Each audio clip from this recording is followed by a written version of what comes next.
Shin ka taɓa tambayar kanka, me yasa muke yin numfashi? Numfashi ba kawai shakar iska ba ne, rayuwarka ne gaba ɗaya.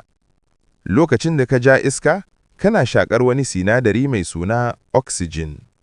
Wannan oxygen yana shiga cikin jininka, ya kai ga dukkan sassan jikinka. Amma me yake faruwa bayan haka? Ƙwayoyin jikinka suna amfani da oxygen domin samar da ƙarfi, energy, wanda ke baka damar tafiya, magana, har ma da tunani. Sai kuma bayan an gama amfani da oxygen, jikinka yana fitar da wani guba mai suna carbon dioxide. Idan baka fitar da shi ba, zai iya zama hadari ga rayuwarka. Shi yasa kake ja iska, oxygen, fitar da iska, carbon dioxide. A takaice, numfashi shine hanyar da jikinka ke rayuwa. Ba tare da shi ba, mutum ba zai iya rayuwa fiye da mintuna kaɗan ba.